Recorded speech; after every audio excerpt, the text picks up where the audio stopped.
dia bilang bahwa kalau kita melewati sungai, kita tidak akan terbawa sungai. Kalau kita melewati api, kita juga tidak akan terbakar. Tapi kan berarti kita mengalami semua itu. Tapi Tuhan berjanji ke kita nggak akan terbawa dengan kondisi itu. Kenapa? Karena Tuhan menyertai kita.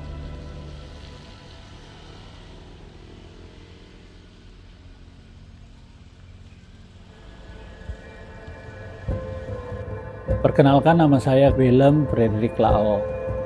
Usia saya sekarang 61 tahun, memiliki satu orang anak, Jeremy Timothy. Pada tahun 2022 bulan Januari, istri saya Nindi meninggal dunia. Saya diajak bekerja di Bali untuk sebuah perusahaan modal asing di bidang konstruksi. Nah, kenapa saya mau ke Bali? Saya pikir walaupun saya tinggal berdua dengan anak saya, tapi masih ada tanggung jawab saya sebagai orang tua. Dan saya dalam proses pengobatan karena saya juga menderita penyakit kanker paru stadium 4. Biaya di dalam pengobatan ini cukup mahal.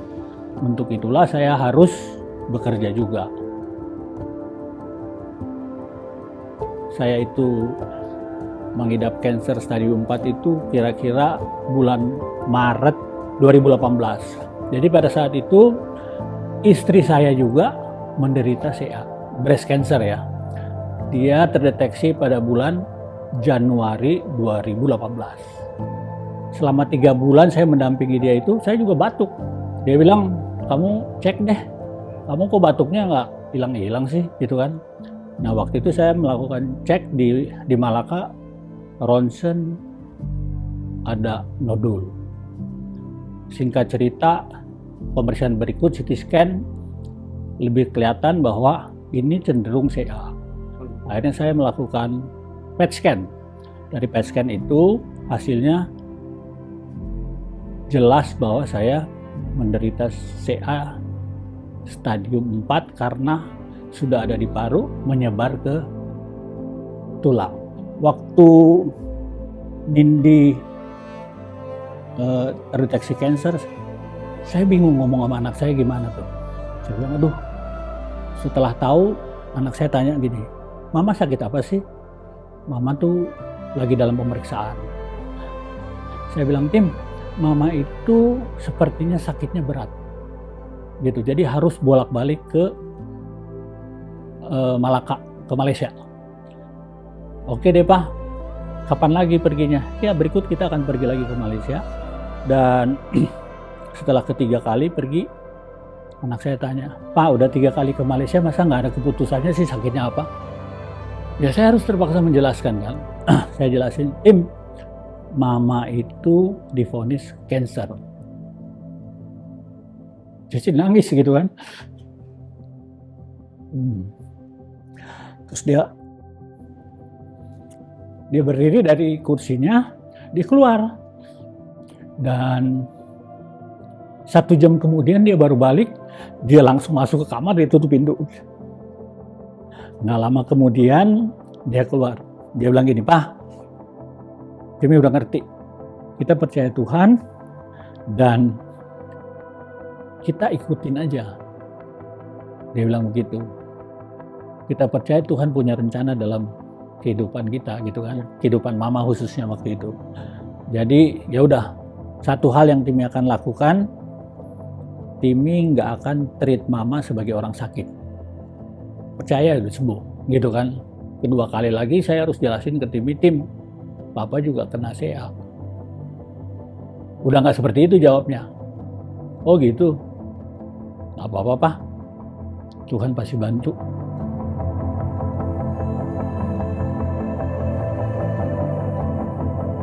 Ini bisa dibilang ini satu titik terendah di dalam kehidupan saya.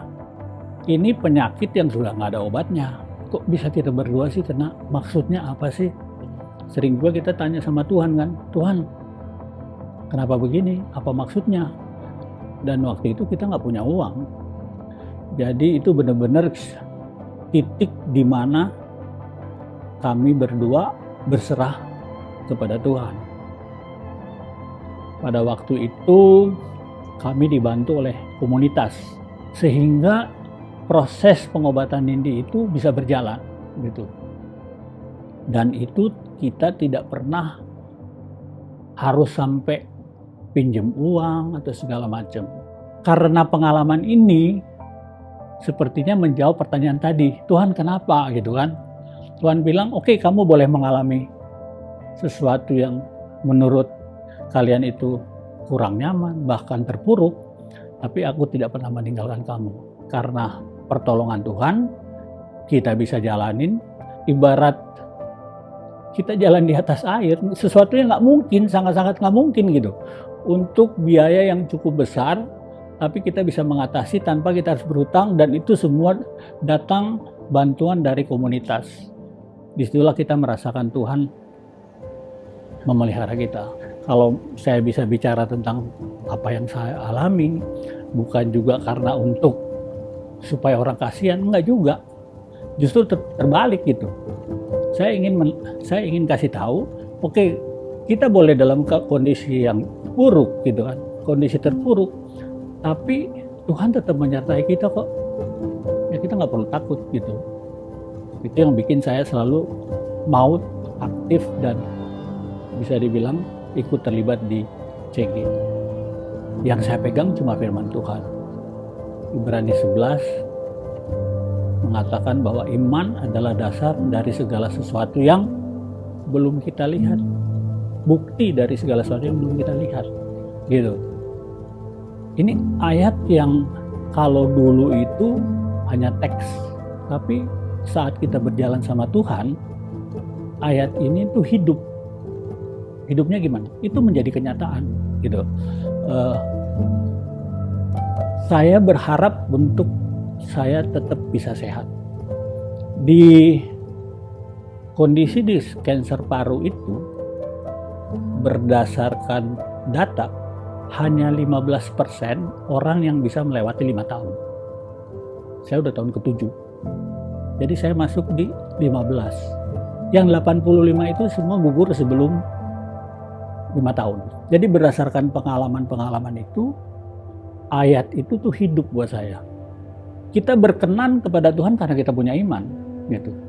Dan itu yang menjaga saya melalui pengalaman dan bukti pimpinan Tuhan sampai saat ini. Saya nggak pernah ragu dengan Tuhan. Nah itu yang membuat saya, apalagi, ya udah kita tinggal ikutin Tuhan aja. Karena janji Tuhan masa depan yang penuh harapan, masa depan yang penuh harapan.